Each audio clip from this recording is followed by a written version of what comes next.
I'm a lot more aware and a lot more mindful of the types of women that I bring into my life. Why do you got to talk to your ex so much? I just don't want her to get hooked up with some dipshit oil kid or some fucking, Yeah. You know what I mean? I'm just one of those besties that is, you're never safe around. Yeah. All right. Well, you're listening to Spicy Bananas podcast where nothing's off limits and everything's on the table. We dive into body confidence, sexuality, relationships, and all the juicy bits in between. We're your hosts, B1 and B2, two mates that have worked together in the adult store for years.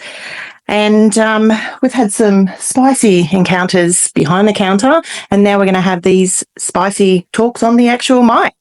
Definitely.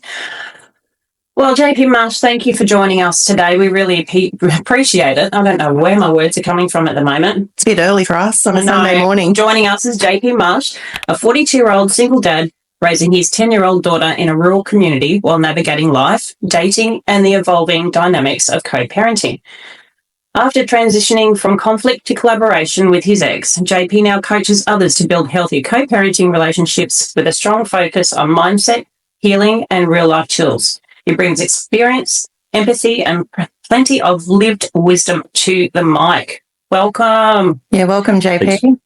Thanks for having me. It's a pleasure to be here.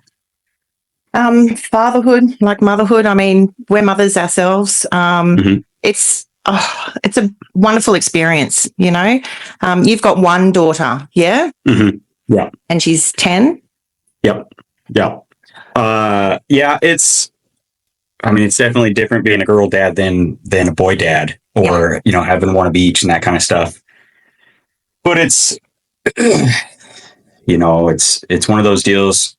Being a girl dad, it seems like it makes more of an impact on, especially in the co-parenting deal or the single father sort of area, because I'm a lot more aware and a lot more mindful of the types of women that I bring into my life, because whether they, not that she needs a mom or she has a mom, she has a great mom and all of that stuff, it's still an influence. And so if you're bringing toxic people around and they have behaviors or habits or actions that I don't want my daughter to have, then that's a deal breaker. And so, the dating part of it has been, it gets challenging sometimes to an extent, because you're a little more selective about absolutely.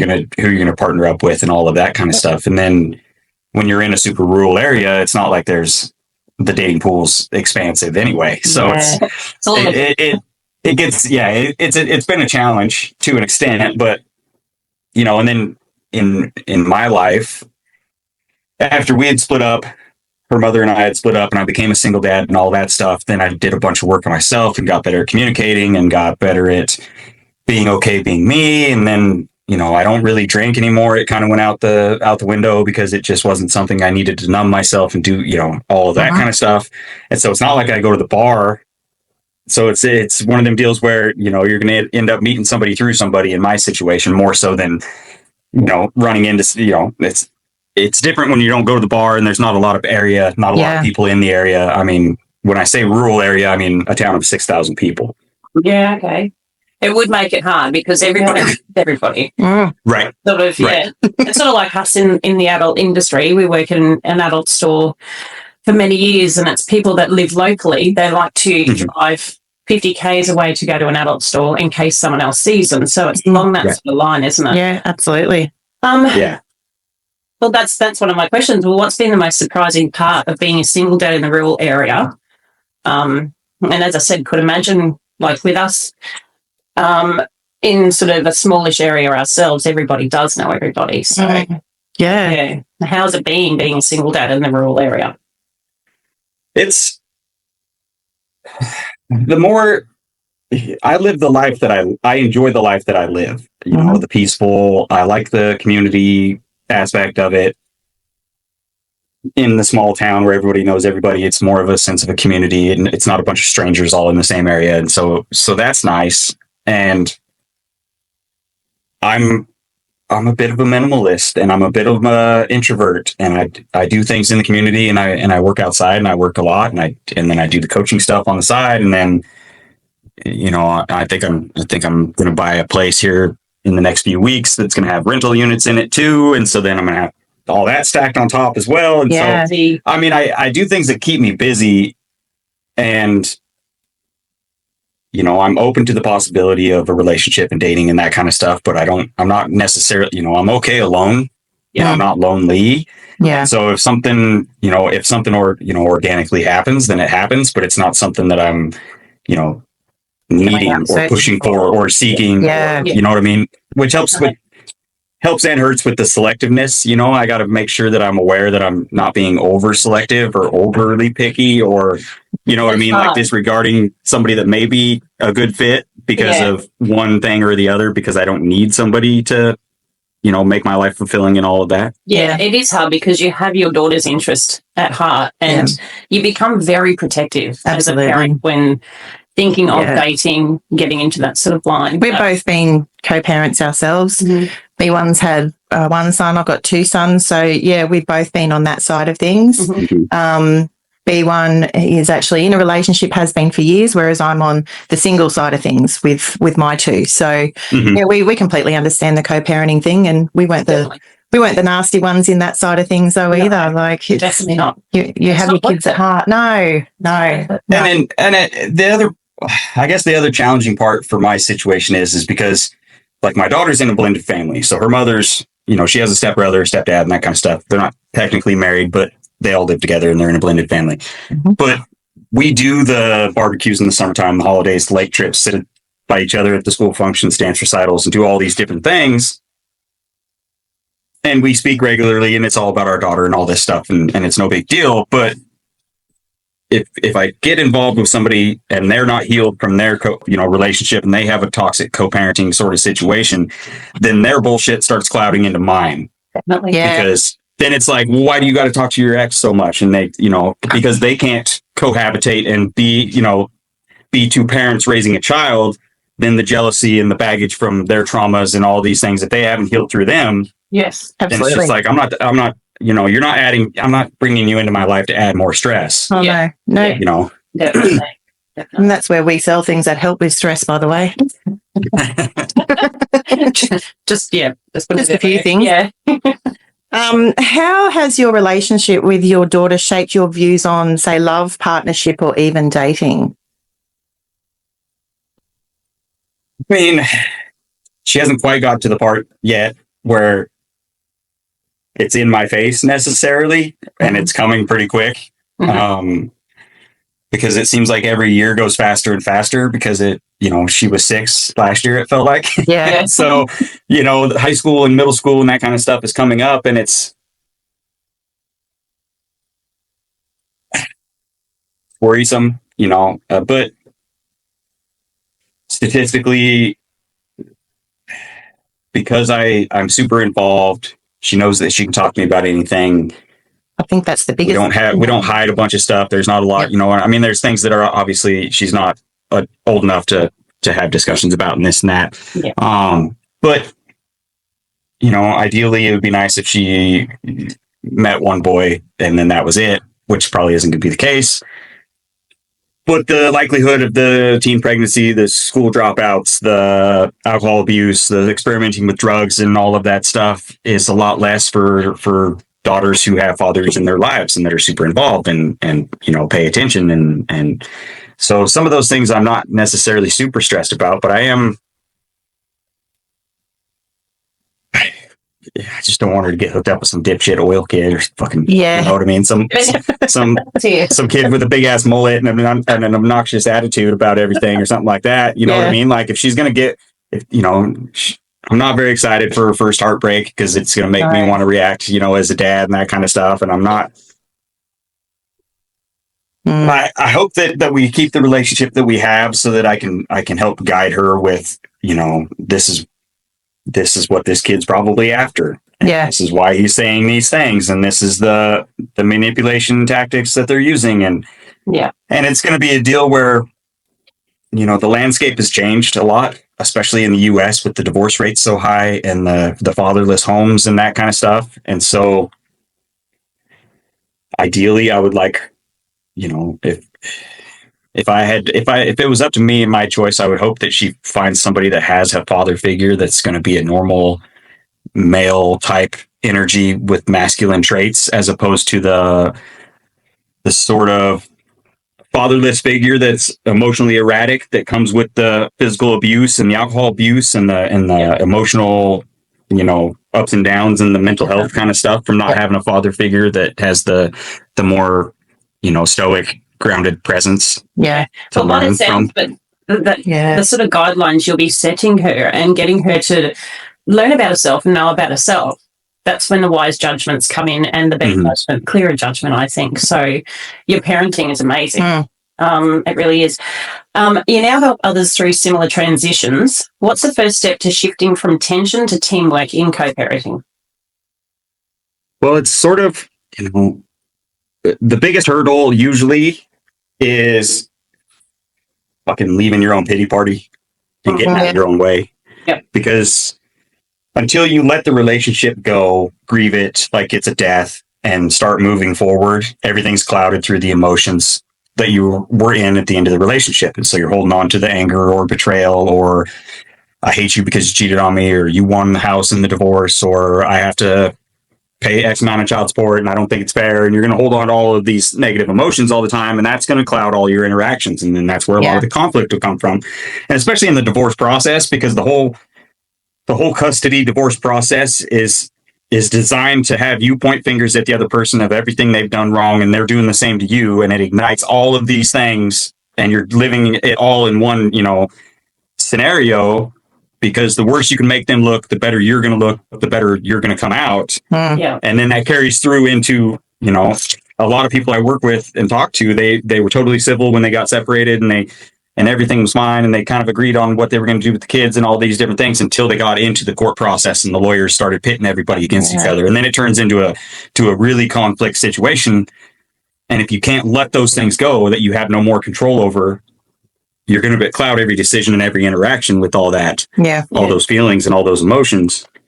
And then, same as anything else in life, the better that you can get at communicating and having mutual respect, everything can build off of that. Yeah. Whether it's a new partner, an old partner, your kids, anything and everything. I mean, the better that you can communicate, the better off you're going to be, no matter what situation that you're in.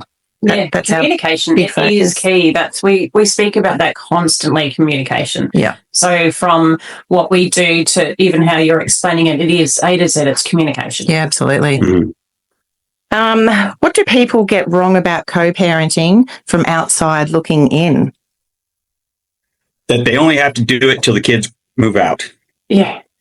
Yeah. And that's the big one that you hear a lot. Well, I only have to deal with them, until my kids turn 18 and go to college or move out or start their own lives and this and that. And it's like, yeah, but who's going to miss your first grandchild's birth? Yeah. Who's not going to get invited to the hospital? Who's not going to the wedding? Who's not going to the birthday parties? Who's not going to be there for the grandkids' Christmas school events? All these, if you can't be in the same room, I mean, you're connected to the other person for life. Yeah. And even if a tragedy happens, you're still connected to that person through grief. Yeah. I mean, there's no ending to it. But I think the other big misconception is that co-parenting is specifically for people who are divorced or not living in the same house. Yeah. Because in my situation, I got really lucky because we were from the same sort of small town, grew up with the same sort of environment, same sort of parents, that kind of stuff. We're both from 2-parent households and everything.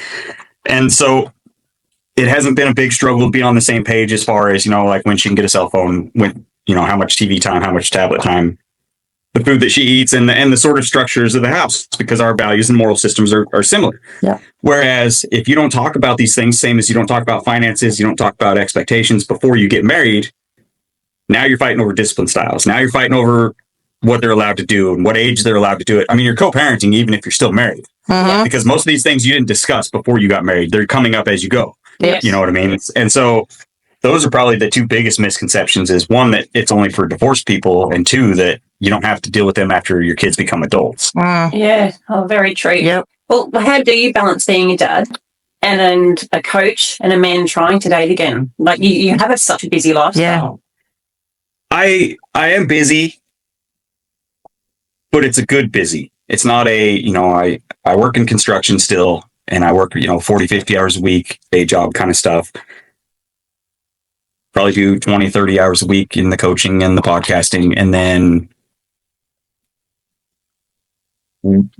when I have my daughter, everything else gets put on the back burner. So that's, Yeah. when we have our time and we're spending time together, everything else shuts off. You know what I mean? I'm not distracted. I'm not on my phone. I'm not doing all these different things. Now I do, if a podcast gets scheduled, I'm something like that. And there are weekends where I'll have her and I'll, have an hour here, hour there where I'm working and that stuff like that.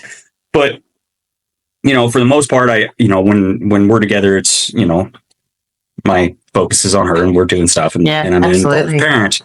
And scheduling conflicts happen, but my daughter comes and goes as she pleases because we were unmarried, so we're not through the system. Yeah. We're not wrapped in the court system. Yeah. She lives her mom's house is about 6 blocks away from my house. I mean, everything's about a mile away from each other in this tiny little town. So it is what it is. Yeah. But we have a loose schedule based on when they have his son, so that when they have one, they have both. When they don't have one, they don't have either. Yep. But it's not a big deal for her to come and go and do what she pleases. But we're good about having similarities in both houses. So the food's basically the same, chores basically the same, responsibilities basically the same. TV time, tablet time, bedtime, all these different things are similar enough where, we don't get pitted against each other. And so it's not a play favorites because mom will let me be on my tablet for 12 hours straight. And Mm-hmm. And then as I've gotten older, I've gotten better about, not being the people pleaser, not having these sort of baggage things that were from childhood trauma that, railed my 20s and most of my 30s. But so I've got a small group of friends who are, actual people that are friends and this and that. And so I do things with them. And then, there's a big group of us that all hang out and stuff like that. And then the dating thing is kind of hit or miss. Because at 42, the odds that I'm going to meet somebody that doesn't have children also. And so trying to coordinate when I don't have her and they don't have theirs. Most people my age, their kids are out of school and they're empty nesters. And so me having a 10-year-old is not really what they're looking for. So that's kind of, makes the pool of people a little bit smaller and stuff like that. But it gets tricky sometimes. The dating part of it gets tricky sometimes, but there's always stuff going on. Yeah. And then my daughter's mother and I had made a deal very early on when we were doing the co-parenting that if either one of us started dating somebody and it was getting serious to the point where they were going to be around our daughter, the other parent got to meet them first. Yes. And so and we've been good about that. I mean, there's instances where, I was dating somebody and she hadn't met my daughter and then we ran into him at the fair and then we all hung out at the fair and stuff. Things happen. I mean, it's not the end of the world, but it gets tricky trying to navigate, the busy life. Somebody else that has kids, and trying to navigate all these different things. And so it gets a little tricky, especially in the summertime. There's a lot of stuff going on. But if it's worth it, people can find a way to make it work. Usually. That's but it. if they're not really into it, then it's going to not really go anywhere. So Yeah, exactly. Alrighty. What's something you've learned about yourself through parenting solo?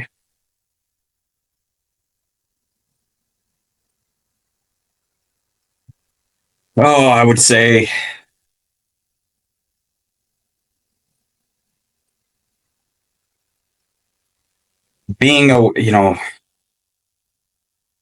it took me being a parent to realize my parents did the best they could with the tools that they had. Yeah, okay. And being able to forgive them for things that nothing was necessarily intentional, but they did the best they could with the tools that they had from the ways that they were raised. And so the biggest thing that I learned was the things that I needed to change to break generational curses and not pass on to my daughter, to where, positive reinforcements was a bigger deal than negative reinforcements, and, expressing love, letting her know and telling her that I love her and these things and those things, and being able to talk and have conversations, and she can tell me about problems that she's having at school with the other kids or this or that, or, anything that she could, is going on with her. Whereas, my childhood was more, you got attention if you were doing something wrong. Other than that, you were kind of non-existent.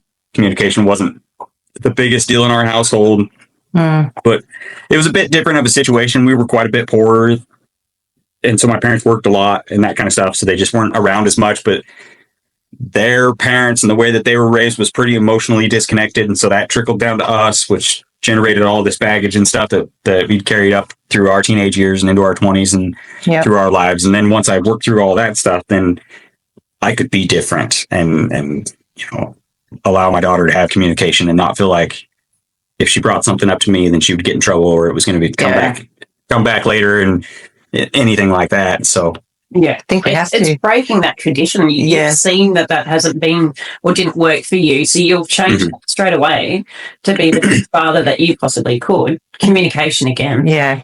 Right. Otherwise, they just go and ask friends, or then they jump online if they've got a device, and they're just getting the wrong information. Whereas they can just go straight to mum or dad and go, "Hey, I have a question," and I'm open. You're open with your son. I'm open with my boys. So that's how it works. Brutal. Right. Brutal. Yes. If your past self was sitting here, what one lighter would you drop on him? Doesn't have to be PG. I'm joking.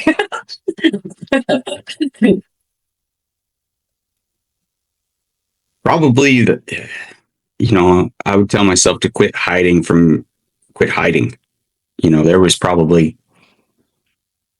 when I think the first time I'd really drank when I was like almost 15 years old. And I think I was in a functioning blackout from 15 to like 32.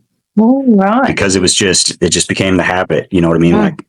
But it was a mental deal, it wasn't, now I don't really drink, but it's not a recovery deal. It's not a deal that it's not even a conscious effort. Like it just kind of went away the more that I worked on myself and worked on my past and that kind of stuff. But it was one of those deals where I just was so fucking hard on myself internally that I could do no right. Nobody wanted me around, the you're worthless, and all these different things, which made me overcompensate when I was in relationships, which meant I love bombed everybody and I was a super agreeable personality. And then I get walked over and get taken advantage of and all these different things. And it became a repeating cycle. Yep. And it was mostly just numbing myself because I didn't want to, be me. And if I'd have started that journey or it had the tools that I acquired later in life, at 17, 18, 20 years old, it would have saved my body a lot of damage. It would have saved my mental health a lot of damage. It would have saved me a big block of my life that was just wasted, drinking daily and drinking to excess all the time. Yeah.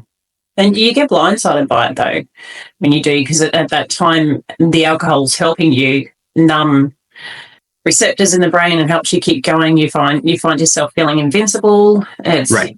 It is. It's really hard. It is. Ever run into a date who already knows the story before you sat down?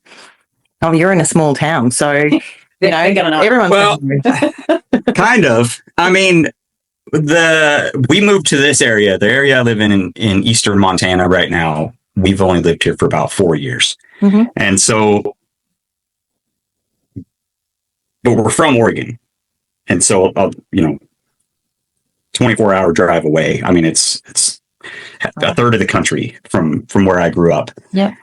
And so it's been easier here. I mean, I don't really run into that unless it's like a blind date kind of deal or know somebody, but they only know me as the person who has worked through my trauma and baggage and healed and the person that I am now and the life that I lead, as opposed to before we moved here. Yes, absolutely. It was completely like that because it was a town of 8,000 people and everybody knew each other. And so everybody knew the person I was when I was in high school or my early 20s. And so then that's who they kind of assumed I was still after, I didn't really drink or do any of these things anymore.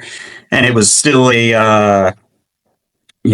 had those instances, but it's hard to get out of this, role that everybody sees you as when they knew you from 20 years ago or anything like that. Like if I went back to a high school reunion, everybody would think that I was still the fall down drunk and all these different things that I was then. Yeah. And it'd be hard for them to connect the two now, of that I don't really drink and I am a better communicator and these things and those things. So I found it before we moved, it was harder for me to find the people that I was sort of being set up with or finding or getting matched with or anything like that or going on dates with were still ones that were sort of would have been the toxic type women that I dated in my early 20s when I was not in a good space. Yeah. And then you get in because they think that's who you still are. So those are the ones that are still the only ones willing to date somebody who they think is still a drunk or that's, lives a chaotic life or a mess. And so it was hard, but here it's not so much like that because the only things that people really know about me, I'm not shy about my life or anything like that, but I did a lot of work to be able to communicate better. And I've done a lot of emotional work to be able to be the person that I truly was instead of this puppet or this person that I had to feel like I needed to be because that's who everybody thought I should be. And so I was always felt like I was playing this role in the town I grew up. Yeah, so it's sort of like it's tattooed you. So, and it's painful to get off and leaves the scars there technically, doesn't it? Yeah. What have I got? What's one thing that's helped you stay grounded through all the transitions?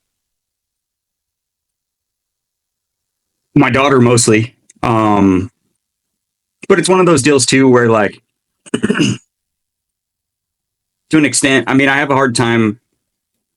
Sometimes I have a hard time with being around other parents and stuff like that you can tell aren't very involved with their kids. It's kind of like, here's a tablet, go leave me alone, that kind of stuff. Yeah. And,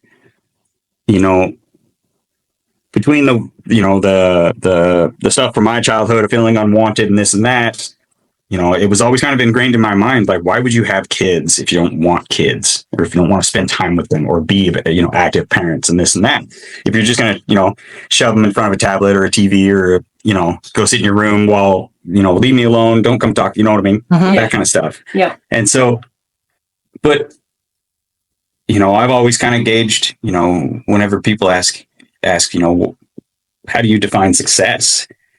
If my daughter grows up to be a better, kinder, more compassionate, giving, fulfilled, and equipped human being than I am, then I succeeded in life. I mean, it's not numbers in a bank account, or it's not, keeping up with the Joneses, this house compared to their house, or, but I've never really been the type to compare myself to other people or try to keep up with the Joneses or compete with, somebody else's journey and somebody else's path because where you would fail. They're not all walking mine. Yeah. We are who we are. Yeah. It's not trying to be someone else. And therefore, your 100% fakeness comes out being you. No, that's right. It's, It's too much of that around now, unfortunately. Oh, there's so many fake people. The Instagram effect of it's social media, I think, has kind of exploded it or exploited it or made it, instead of people in your community or the people that live on your street, you're looking at hundreds of millions of people around the world that are showing these lifestyles and showing these things and look at my perfect marriage or look at my perfect, job or look at my perfect life or all these different things when, 99% of them is all bullshit and they don't live those lives or they're in massive debt or they hate, they're the couple that are getting the cops called on them every, once a month because they're having knockdown, drag out fights. But on social media, it's like, oh, we had such a great fit. You know what I mean? And so I think that's sort of barreled into more people's lives because when you're sitting there scrolling on Instagram and Facebook and you think everybody else has these perfect lives and them and their spouses never fight and they got the perfect kids and all these different things. And it's not really the case. No.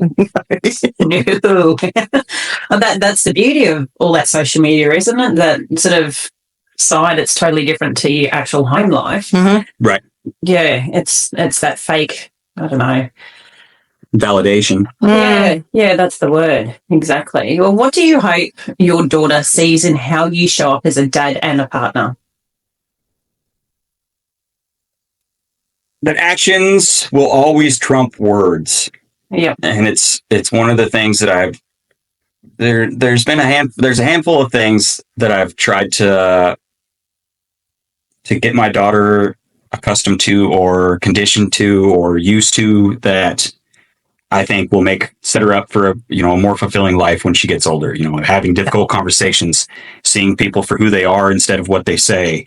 Their actions are going to talk a lot louder than their words. And I, that's probably the biggest one that I've I keep trying to get her to just know it's second nature and be able to see and read with people if their actions are more than words. Because when I was a 17-year-old high schooler, I know what I wanted from girls, and I know that it was all words and the actions weren't really there. It's easy to say that you care about somebody or care about their well-being, or you know what I mean. And so paying attention to the people's actions and paying, especially it's a different, scarier. And I know the times have changed, but I know that they, in the smaller areas and stuff like that, kids are still partying. They go and they'll drink and these things and those things. And that's part of the adolescent, high school, teenage years. I mean, it's just part of it. Mhm. But if you're not equipped to know that the people around you their actions are going to be one way and what they say and how they treat you are going to be another way. Yeah. And girls are a little bit more, if I overdid it when I was in high school and got drunk and got half passed out or passed out at a party, then maybe somebody writes on my face with marker, right? Mhm. It's probably If you're a 17-year-old girl that has a little bit too much to drink or passes out, it's a whole nother scenario, because you've got Yeah. boys who are drinking at the same time. And unless your girlfriends, the people that you are friends with, their actions tell you that they can be trusted to look out for you if something like that happens. Yeah. But if they don't, if their actions aren't showing that, then you're not safe. If their Yeah. words are saying, I would always look out for my friend, and then they just leave and leave you there, Mhm. which are these stories that you see pop up on these Dateline shows and some of these other things a lot, you know what I mean, where these horrific situations happen, and it's because they thought they were in a safe place with their friends, and their friends' words told them, yeah, I'll look out for you, I'll be your sober driver and this and that, and then leave them there. Yeah. And so, but I mean, that goes into college, that goes into, business relationships, personal relationships, romantic relationships. You may get with a guy at 25 years old and he might say all the right things and tell you what you want to hear and tell you all these things, but his actions may tell you something else. And so Well, trying that's to, Yeah, definitely. It's like us now. If Kelly fell asleep, I'd definitely be growing a monobrow, but no moustache. Oh, look, and I just start filming her all the time. Like, I'm one of those ones that films everything that she does, yeah, wrong or right. I'm just one of those besties that is, you're never safe around. So, Yeah. At all. No. So we've got like 13 years of friendship, and I have 20 an years album. videos. Yeah. I have an album full. Yeah. You got any adult stores near you then? I don't think so. I mean, so about if you cross the state line and go into North Dakota, which you go into another time zone as well, there's a town about 50 miles away that has roughly 30,000 people, and there might be a type of, like maybe not so much a toy store, but like a lingerie, like a boutique kind of deal that may have some things.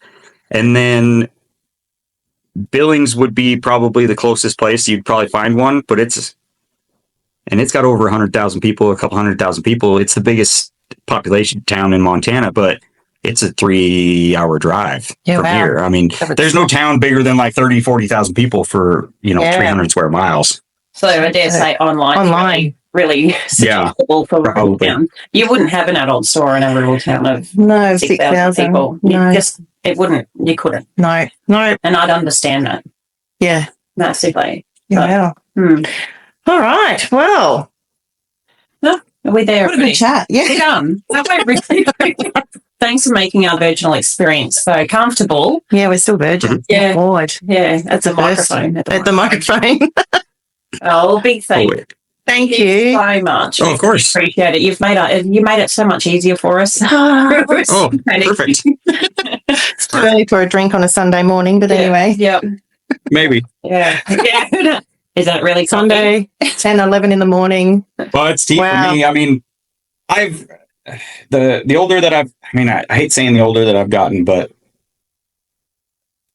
as I have gotten better about, being a little bit healthier, being, some of the drinking was, at first it was intentional, or, I didn't want to be the drunk piece of shit that couldn't go pick his daughter up because he ate that kind of stuff. You know what I mean? I just didn't want to be that kind of dad. And then the better I felt, with the less that I drank, the better I felt. And it just kept snowballing to where it just became a deal where I don't drink. And then I've gotten into, I don't fucking need to stay up late because I don't go to the bar and I don't need to do all that stuff. So I go to bed about 9:00 every night. I mean, it's whether it's a weekend or I don't have to work the next day or anything, but I wake up at like 4:30 or 5 in the morning with no alarm clock too. Yeah. And but it's, I set my life is pretty structured and routine, and I like it that way. And so I have my morning routine that I've been doing since my daughter was born, because if I wanted to be able to get these things done, and especially when I started doing the coaching thing and doing this podcasting stuff, and then, doing meditation and mind training and mindfulness, that I have a morning routine, but it's a couple hour ordeal to get all ready and get my everything together. But I started doing it from 6 to 8 before she woke up every day. And so I'm still on that routine of I wake up that early and I don't have to ever worry about rushing out the door to go to work because I overslept the alarm or stayed up till 2 in the morning doing nothing. But it does make it, the dating side of it does make it kind of hard, because if I go on a date when it gets about 10 o'clock, I'm tired and yawning and ready to go to bed. So, I mean, But that's it. it's got its ups and downs. You'll have your routine onto your daughter, which is amazing. I love routines. I stick strongly by a routine. Absolutely. And it just helps mentally it's sort of clocked out for me. So, and passing that on to your daughter is amazing. It's just, It is. But thanks again, JP. Now, to our listeners, if you've had a laugh, learned something new, or you got inspired, explore your spicy side, hit a follow and leave us a cheeky 5 stars. As for you, JP, if people need to get in contact with you, how do they follow you? On Instagram at JPMRSH. Alrighty, you've got it, guys. all right. Thank you again. Thank you Thank again, you. JP. All right. Bye. Bye. Bye.